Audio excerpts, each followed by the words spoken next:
हदीस के ज़ख़ीरे को जांचे तो बड़ी अजीब अजीब स्टोरी सामने आती है। और एक ऐसी स्टोरी है मदीना की कि क्या होता है कि नबी के बेड के नीचे एक छोटा सा पपी मिलता है। जैसे ही वो पपी, क्यूट सा पपी जब बाहर आता है तो अल्लाह के नबी को तो बहुत गुस्सा चढ़ता है देख के। और उसके फौरन बाद वो सबको हुक्म देते हैं कि मदीना के सारे कुत्तों को मार दो।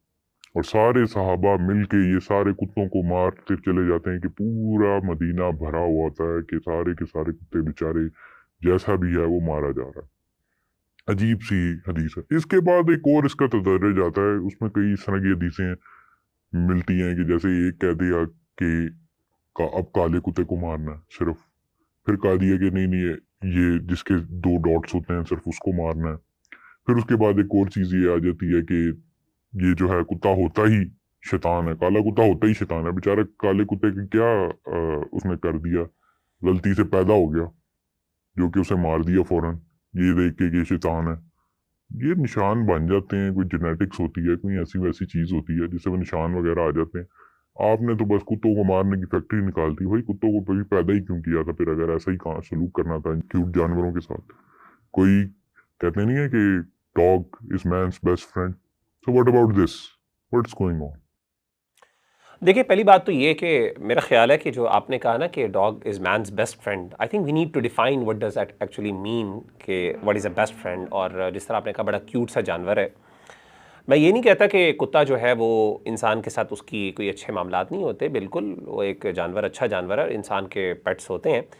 लेकिन अगर आप कुछ स्टेटिस्टिक्स उठा के देखें ना, तो माजरत के साथ आपको बड़ी चीज़ें अजीबो-गरीब मिलेंगी। इस वक्त जैसे अमेरिका के अंदर, यूएस के अंदर अराउंड अगर आप देखें तो होम ओनर्स लाइबिलिटी यानी एक इंश्योरेंस की एक किस्म है जिसके अंदर अगर आपका पेट या आपकी अपने जानने वाले या आपके घर की वजह से, आपकी वजह से किसी को नुकसान पहुंच जाए, तो आपको जो है वो इंश्योरेंस आपको मिलती है, उसका बेनिफिट होता है।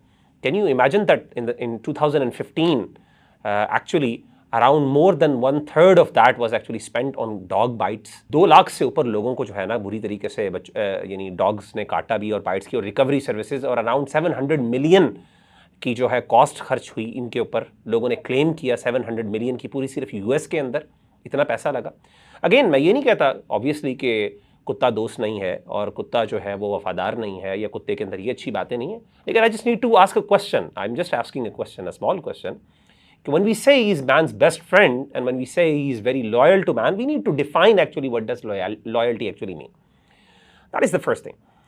दूसरी चीज़ देखें, आपने नबी सल्लल्लाहु अलैहि वसल्लम के बारे में बात की कि नबी सल्लल्लाहु अलैहि वसल्लम के जो है वो बिस्तर यानी कोई फर्नीचर के नीचे जो है वो पलंग के नीचे या किसी जगह पे कुत्ता मौजूद था और वो निकला और आप सल्लल्लाहु अलैहि वसल्लम को ऐसा गुस्सा आ गया। देखिए, आप 3-4 हदीसों को मिक्स कर रहे हैं। जिस हदीस के अंदर इस बात का जिक्र है उस बात में सिर्फ ये बात है कि हज़रत जिब्रील अलैहिस्सलातु वस्सलाम तशरीफ़ ला रहे थे वही के लिए, लेकिन आप आई नहीं इस वजह से क्योंकि वहाँ पे कुत्ता मौजूद था और आपने उस कुत्ते को निकाल दिया। आपने कहीं उसको मारा नहीं है, आपने कहीं उसको कत्ल नहीं किया, आपने कहीं उसको मारने का हुक्म नहीं दिया, बल्कि आपने निकाल दिया और आपने कहा कि इसकी वजह से जो है वो फरिश्ते जो है घर में दाखिल नहीं होते।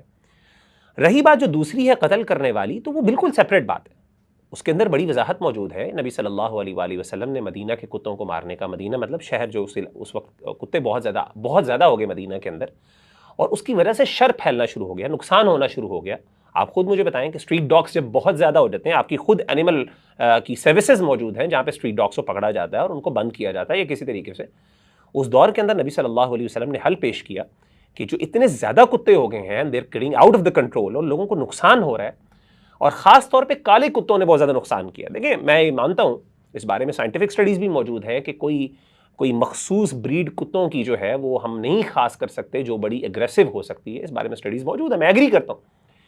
लेकिन आप ये देखें, आज भी जो है बहुत सी साइंटिफिक स्टडीज़ हैं जिनके अंदर लिस्ट डाउन किया गया है, फोर्ब्स के आर्टिकल्स मौजूद हैं, रिसर्च आर्टिकल्स मौजूद हैं, स्टेटिस्टिक्स मौजूद हैं कि कौन सी डॉग्स की ब्रीड्स हैं जिससे सबसे ज़्यादा जो है वो इंसानों को बाइट्स होती हैं और सबसे ज़्यादा नुकसान पहुंचता है। अगरचे उसके पीछे कोई साइंटिफिक स्टडी नहीं, but these are the realities. और इंटरेस्टिंग बात आप ये देखें कि उनके अंदर, इन्हीं डॉग ब्रीड्स के अंदर एक ब्रीड है जो टॉप सबसे ज़्यादा हार्मफुल में आती है, जिसको कहते हैं रोटवाइलर।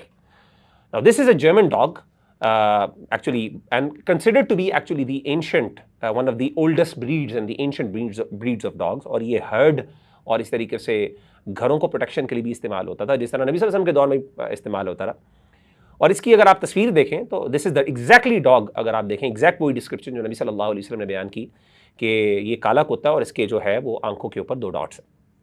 अगेन मैं ये इससे कोई कंक्लूड नहीं निकाल रहा कि वो कुत्ता ही असल में एक्चुअल था, वल्लाहु आलम, लेकिन कहने का मतलब है कि कुत्ते बाज़-औक़ात कुछ मखसूस ब्रीड्स नुकसानदेह होती हैं। अल्लाह के रसूल सल्लल्लाहु अलैहि वसल्लम के टाइम पे ब्लैक जो काले कुत्ते थे उन्होंने ज़्यादा नुकसान पहुंचाया, तो आप सल्लल्लाहु अलैहि वसल्लम ने वक्ती तौर पे पहले तो तमाम कुत्तों को मारने का हुक्म दिया और बाद में आपने कहा, क्योंकि इस्लाम एक्सटिंक्शन के खिलाफ है, इस्लाम एक्सटिंक्शन को पसंद नहीं करता। नबी सल्लल्लाहु अलैहि वसल्लम ने फरमाया कि अगर ये एक्सटिंक्शन का डर ना होता, यानी अल्फाज मेरे अपने हैं कि अगर ये एक स्पीशी, एक उम्मत है, अगर ये ख़त्म, इस बात का डर ना होता, ये ख़त्म हो जाएगी, एक्सटिंक्ट हो जाएगी, तो मैं सारों को मारने का हुक्म देता, लेकिन ऐसा नहीं किया। आपने फरमाया सिर्फ काला कुत्ता जिसके ये निशान डॉट्स हैं उनको मार दो।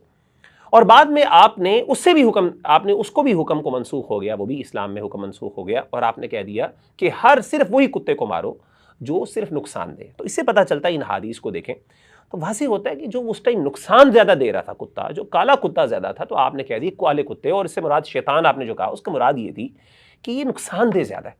इट डज़न्ट मीन कि वो एक्चुअली उसके अंदर शैतान आ गया, अगरचे कुछ उलमा की राय ये भी है कि वो शैतान उनकी शक्ल में आता है, बल वो एक अलग मसला है, लेकिन बात यह है कि वो नुकसानदेह था और उसके बाद आपने मनसूख कर दी और आपने इजाज़त दे दी कि सिवाय जो है ना, जो हर वो कुत्ता जो नुकसानदेह उसको मारा जा सकता है। हाँ, लेकिन जो नुकसानदेह नहीं देता, मिसाल के तौर पे हर्ड के लिए है, जो प्रोटेक्शन के लिए है, घर के लिए है, शिकार के लिए है, उसको आप रखें, उसकी इजाज़त भी शरीयत में मौजूद है। कुरान मजीद में उसकी इजाज़त मिलती है कि ऐसे शिकार के लिए आपको जायज़ है। तो माज़रत के साथ जिस लाइन ऑफ रीजनिंग के साथ आप बात कर रहे हैं उससे तो बिल्कुल हमारा दीन उस तरीके से देखते ही नहीं चीज़ों को, उससे तो आपने खुद जालिम बना दिया दीन को। ऐसी बात नहीं है, दीन जालिम नहीं है, दीन तो इससे बड़ा जालिम, यानी दीन ने तो, यानी एनिमल राइट्स के ऊपर बारे में जितनी दीन ने बातें की हैं, मेरा ख्याल है दुनिया में कोई और मजहब और कोई दीन नहीं है जिसने बात की। ओके, आगे चलते हैं।